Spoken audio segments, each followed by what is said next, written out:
서울광역방송센터입니다. 2024년 5월 29일 오늘로 말도 많고 탈도 많았던 21대 국회가 막을 내리고 5월 30일 내일부터 임기 4년의 제22대 국회가 새롭게 출발합니다. 좋은 의미에서든 나쁜 의미에서든 정말 파란만장할 거란 생각이 드는데 22대 국회에서 어떤 활약을 펼칠지 많은 사람들이 주목하고 있는 정치인입니다. 앞으로 한 달에 한 번 매주 마지막 주 이 국회의원과 함께 정치권 현안 이슈 참신한 시각으로 짚어보도록 하겠습니다. 여의도 초대석 이준석 사용설명서 이준석 개혁신당 당선인 스튜디오에 나와 있습니다. 어서 오십시오. 네, 안녕하십니까. 오늘까지 당선인이고 내일부터 헌법기관인 국회의원이 되시는데 뭐 그동안 빵선 집권여당 대표, 뭐 마이너스 3선 이런 얘기도 들으셨는데 소회가 좀 있으실 것 같은데 어떤가요?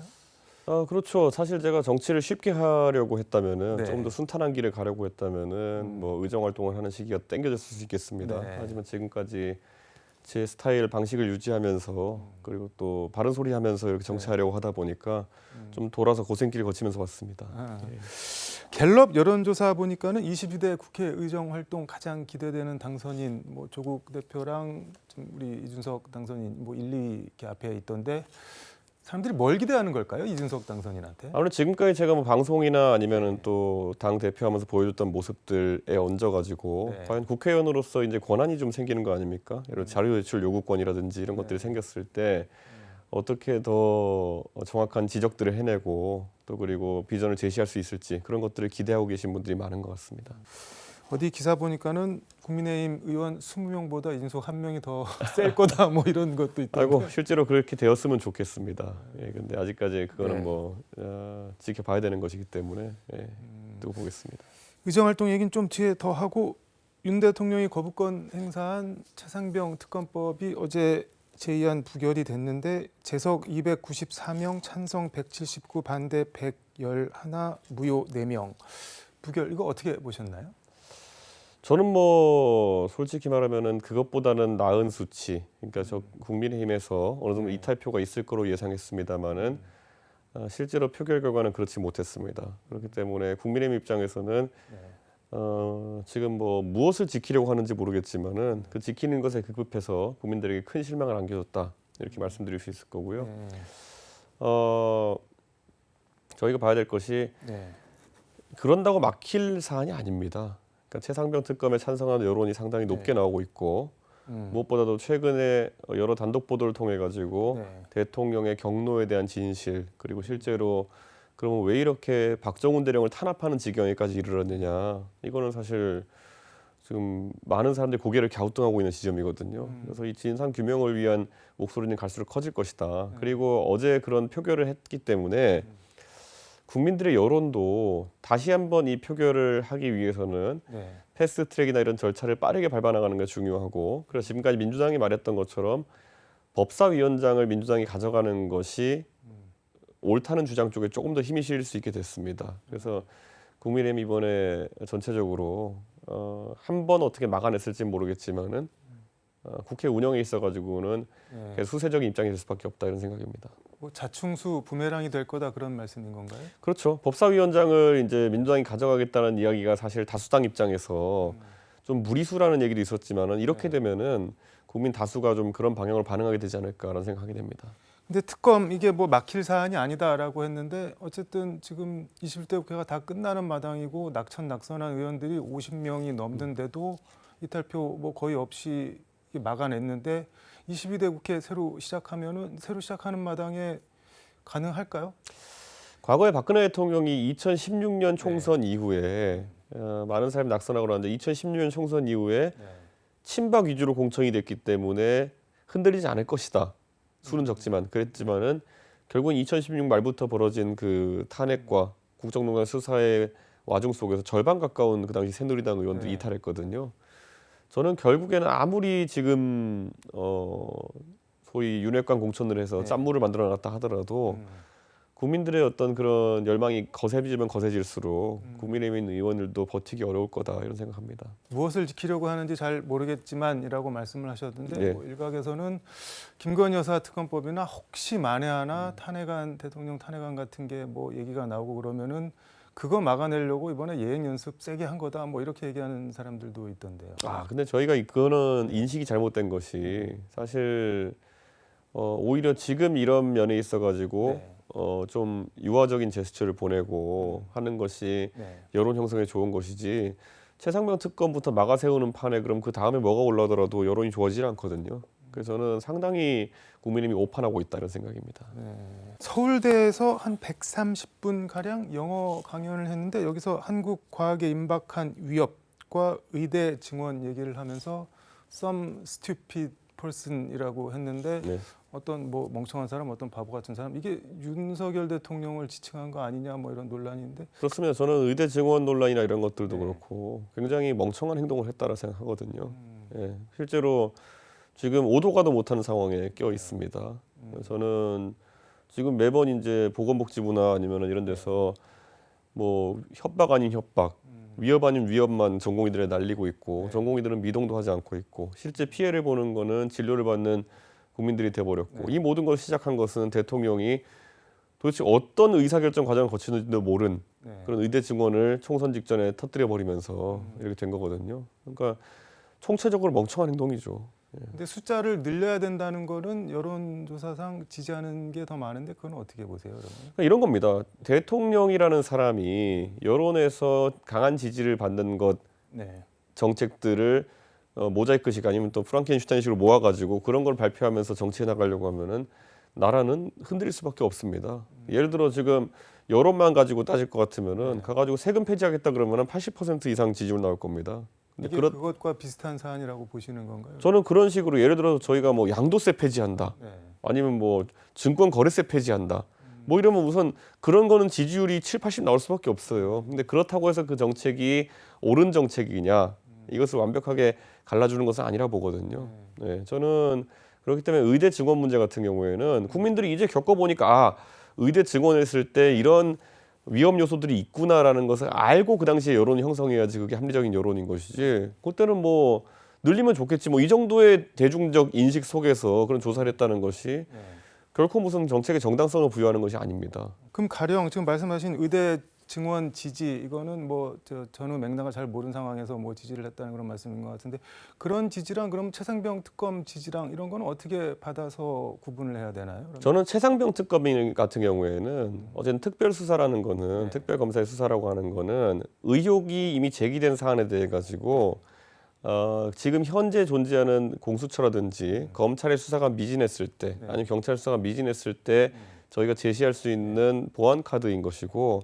수사는 정책과 좀 다르다 봅니다. 그렇기 때문에 정책 같은 경우에는 아까 뭐 영속적인 영향을 줄 수 있고 그런 거지만은 수사는 지금 절차가 막혀 있고 제대로 진행 안 되는 것에 대해 가지고 짚는 것이기 때문에 여론이 그렇게 형성될 수 있다 봅니다.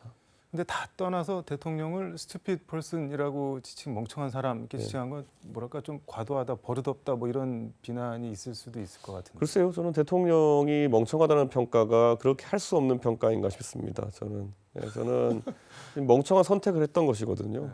그렇기 때문에 저는 그런 부분에 대해 가지고 더 이상 이제 뭐라고 해야 될까요? 그럼 저에 대해서 싸가지 없다고 평가하는 것도 사실 누군가를 하면 안 되는 평가라는 거거든요. 어떻게 사람에 대해서 싸가지 없다고 공개적으로 언급할 수가 있습니까? 멍청함과 싸가지 없다가 뭐가 그렇게 대단한 차이가 있습니까? 역설적으로 멍청함이라는 표현을 받아들이지 않으려면 이준석한테 싸가지 없다고 표현하는 것도 금지해야죠. 예. 그러니까 본인은 하신 표현이 맞다고 생각을 하시는 거네요. 그러니까. 저는 멍청하다는 것보다 싸가지 없다가 더 욕인 것 같은데요. 예. 그러니까 그게 사람들이 모순이라는 겁니다. 매번 저에게 지적하는 사람들이 이준석은 싸가지 없어라고 하면서 멍청하다는 평가를 하지 못하게 한다 그러면은 그거는 오히려 이율배반적이죠. 알겠습니다. 나경원 전 의원이 신문방송 편집인 토론회에서 윤석열 대통령 임기 단축을 포함한 개헌 뭐 논의해야 된다 할 때 됐다 이렇게 얘기를 했는데 그거 어떻게 보세요? 저는 사실 나경원 의원도 정치를 하신 지 오래됐기 때문에 2016년 그런 국정농단 수사나 탄핵이 진행되는 시기에 결국에는 정권 차원에서 굉장히 자잘한 방어를 하려고 하다가 속절없이 밀려났던 경험이 있는 거거든요. 저도 그 경험이 생생한데 윤석열 대통령은 그 경험을 오히려 그 당시에는 공격자의 위치에서 보셨기 때문에 잘못 알고 계신 것 같다. 그래서 지금 윤석열 대통령이 사실 뭐 민생 토론회를 아무리 한다 한들 아니면 사실 뭐 아무리 뭐 자잘한 인사를 한다 한들 제가 봤을 때는 반전의 기회가 쉽지 않다. 그렇기 때문에 나경원 의원 같이 그런 경험이 풍부한 분들은 이럴 때는 큰 카드를 던져야 된다. 그게 임기 단축 개헌이라는 거는 대통령이 자신의 것을 어느 정도 내려놓으면서 대한민국의 다음 세대를 설계한다는 것이기 때문에 진정성이 있는 거거든요. 그래서 그런 것들을 나경원 의원이 아이디어 차원에서 얘기한 게 아닌가 생각합니다.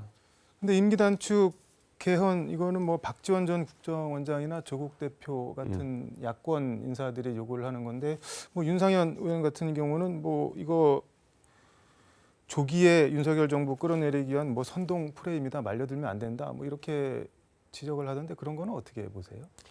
글쎄요, 저는 윤석열 정부가 뭐 3년 임기를 채우고 말고의 문제보다 국민들이 지금 걱정하는 거는 지금 정상적인 국가 운영이 안 되고 있습니다. 그럼 이것이 점에서요? 지금 보면 대통령께서 무슨 정책을 발표하시고 또 그다음에 바로 또 여론이 안 좋으면 빼고 뭐 이런 일들이 반복되고 있거든요. 직구 문제 이거 굉장히 심각했던 거고 나중엔 대통령이 직구 문제 자기도 몰랐다 이런 식으로 발뺌하는 상황까지 벌어졌습니다. 저는 이것들 국민들이 되게 심각하게 보고 있는 상황이다 그렇게 생각합니다. 직구 문제 같은 경우는 뭐 윤석열 대통령 본인이 몰랐다 이 정도가 아니라 그냥 아래에서 풍 터트린 거를 윤석열 대통령이 수습했다 뭐 용산에서는 그렇게 발표를 하던데요. 그걸 누가 믿겠습니까? 못 믿을 얘기인가요? 좀 의아한 이야기입니다. 근데 임기 단축 개헌론이 이거 추경호 원내대표가 뭐 절대 동의할 수 없다 뭐 이렇게 일축을 했는데 그러면은 얘기가 안 되는 거 아닌가요? 저는 뭐 추경호 대표가 뭐 동의하고 말고의 문제가 아니라 정권을 유지하기 위해서 유지라는 거는 뭐 정상적인 통치를 하기 위해서는 피할 수 없는 선택이 될 가능성이 높다 이런 생각을 하고 있습니다. 정권을 유지하기 위해서 피할 수 없는 선택이라는 거는 윤석열 대통령이 일찍 내려올수록 여당에 지금 유리하다는 아니 제가 말씀드리는 거는 지금 대통령이 자리를 차고 앉았다가 사실 의미가 없는 상황이 되어가고 있는 겁니다. 사실 정책을 펼친 데 있어가지고 정책 호응도도 전혀 없고 지금 사실 뭐 대통령이 한 손대는 것마다 지금 이제 사실 비판의 여론이 거세지는 그런 상황이거든요. 저는 그렇기 때문에 저는 앞으로 동력을 다시 만들어낼 방법이 필요하다고 생각합니다. 어떤 방법이 있을까요? 아까 말했던 것처럼 그래서 진정성 있게 가진 것을 내려놓으면서 협치를 만들어 나가는 방법밖에 없거든요. 지금 가진 것을 내려놓지 않으면서 그냥 뭐 하던 대로 계속 얘기해가지고는 어떤 말도 안 먹히는 상황이 같습니다. 국민의힘 전대 이거는 국민의힘 쪽 뭐 인사들 얘기 들어보면은 한동훈 위원장 나오면 한동훈 위원장 되는 거 아니냐 뭐 이렇게들 얘기를 하는 분들이 많은데 나올 거라고 보시나요? 이럴 때? 그건 본인의 선택이겠지만은 사실 나올 생각이 있으면 이번에 최상병 특검이나 이런 문제에 대해서 함구하는 건 굉장히 비겁한 선택이죠. 저는 본인이 정치적 견해를 여러 사안에 대해서 밝혀야 그걸 보고 유권자가 판단할 수 있는데 그렇다고 뭐 아주 자명에 들어간 것도 아니에요. 또 직구 문제 이런 거는 또 되겠다 싶으니까 끼어들어가지고 또 한두 마디 보태잖아요. 그러니까 이게 전형적인 기회주의적인 참전이죠. 저는 그런 식으로 해가지고는 뭐 여당 대표가 되면 뭐가 달라지겠습니까? 적어도 국민들한테 본인이 어떤 입장을 최상병 특검에서 가졌는지 정도는 얘기하고 당내 선거든 어디든 나서야 되는 거 아니겠습니까? 홍준표 대구시장은 한동훈 위원장 당대표 되면은 윤석열 대통령이 뭐 탈당할 수도 있다 뭐 이런 얘기를 하던데 그거는 왜 이런 얘기를 하는 걸까요? 그런데 실제로 대통령실에서 그런 말이 흘러나왔다는 얘기가 한번 기사로 돌았었죠. 그래서 뭐 그 부분에 대해서 접하시고 홍준표 시장도 비슷한 이야기를 하신 것 같은데 대통령이 사실 탈당하는 게 쉽진 않죠. 왜냐하면 지금 시점에서 사우스 탈당하면은 본인에게 남은 거는 사실 우군이 없는 상태의 대통령직이거든요. 뭐 그런 걸 바라진 않으실 테니까. 하지만 그 정도로 두 사람 간에 골이 깊어졌다는 취지로 홍준표 대표가 이제 말한 것 같은데 뭐 사실관계는 확인할 수는 없습니다. 지금은. 근데 지금 말씀하신 대로 한동훈 당대표 보느니 차라리 유승민 당대표 되는 게 낫다 뭐 이런 얘기들이 공공연하게 나오고 있는데 뭐 때문에 이렇게 틀어졌을까요? 그런데 그러니까 저는 대통령을 그렇게 합리적으로 분석하려고 우리가 들 필요는 없다는 생각합니다. 사실 대선 지선 이기고 나가지고 당대표 쫓아내겠다고 나서는 것도 정상적인 행동은 아니거든요. 그러니까 저는 뭐 대통령이 왜 그랬을까 이런 걸 분석하는 것은 이제 대한민국 정치에서 의미가 없다. 대통령 원래 그런 분이다. 그냥 기분 내키는 대로 하는 분이다. 예. 저와의 인연보다 한동훈 위원장과의 인연이 훨씬 길었을 텐데도 뭐 저한테 그렇게 하는 거는 그렇다 치고 한동훈 위원장한테도 그렇게 할 수 있는 사람이다. 하나만 수틀려도 이제 잡아먹을 듯이 달려들 수 있는 사람이다. 그거 모르는 사람 어디 있습니까, 대한민국에?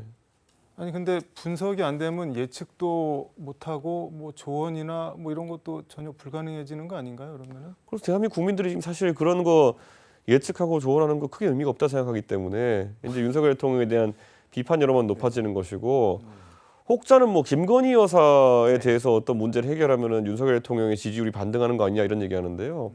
작년쯤 됐으면 그런 말 할 수도 있었어요. 네. 작년에는 김건희 여사의 여러 행보 때문에 윤석열 대통령을 싫어하는 사람들도 있었겠죠. 지금은 윤석열 대통령을 싫어하는 사람은 대부분 윤석열 대통령의 행보를 보고 싫어하는 겁니다. 김건희 여사도 딱히 변수가 아니에요, 이제. 그럼 뭐 이거 어떻게 해야 되는 건가요? 답이 없습니다, 제가 봤을 때. 답이 없는 대통령, 답이 없는 정권 뭐 그런. 아니 대통령도 60년생이시니까 올해 나이가 65이신데 한국 나이로. 네. 그분이 뭐 갑자기 바뀌겠습니까, 제 생각에는. 네. 그분이 지금까지 네. 우리가 2년 동안 대통령 하시면서 어떤 모습으로 통치하셨는지 다 봤는데 갑자기 바뀔 일은 없지 않습니까? 알겠습니다. 그 의정활동 얘기 하나만 더 여쭤보면은 네. 상임위는 혹시 어디 생각하고 계십니까요? 국토위에 네. 지금 이제 경기 남부 지역 저희 동탄 지역에 민원이 많기 때문에 국토위를 지망하고 있기도 하고 네. 근데 인기 상임이다 보니까요. 그다음에 또 교육위 또 동탄 지역에 교육 이슈도 많고 저 개인적으로도 교육에 관심이 많기 때문에 교육이 살피고 있고 또 방송이나 이런 쪽 언론의 자유 이런 쪽도 문제가 많기 때문에 과방위를 그다음에 이제 보고 있습니다. 지금 오늘 스트레이트 뉴스가 조사한 여론조사 결과가 하나 나왔는데 보니까는 대선 주자 적합도에서 이재명 대표가 뭐 오차 범위 밖에서 선두이긴 한데 한동훈, 조국에 이어서 이준석 4위 6.3% 5%를 넘었는데 5% 넘으면은 대선 방송 토론에 참가 자격이 주어져서 좀 상징성이 있는 것 같은데 혹시 그 조사 결과 보셨나요? 예, 뭐 전해줘서 보긴 봤는데요. 예. 예, 크게 뭐 의식하지 않고 담담하게 정치해 나가려고 합니다. 사람들이 이준석한테 기대를 하는 게 뭘까요? 그래서 저는 이렇게 생각합니다. 정치하면서 사실 어려운 길 계속 간다는 게 쉬운 건 아니거든요. 예, 제가 당대표 할 때도 보면은 윤석열 대통령 이상한 행동 하시면은 제가 꾸준히 지적해왔고 예, 물론 그러다가 싸우고 부러지고 하기도 하겠지만은 정치를 그냥 4년짜리 계약직 공무원 같이 이제 국회의원을 하는 사람도 많기 때문에 그러지 않기를 바라는 대중의 마음이 있다고 생각합니다. 누구 하나라도 적어도 아주 소수라도 소신 있게 말하고 필요한 시점에 대한민국을 위해서 용기 있게 정치하라는 이야기로 좀 받아들이고 있습니다. 알겠습니다. 오늘 말씀은 여기까지 듣고 다음 달에 또 모셔서 말씀 예. 드리도록 하겠습니다. 고맙습니다. 감사합니다. 지금까지 서울광역방송센터에서 이준석 개혁신당 당선인과 함께 전해드렸습니다.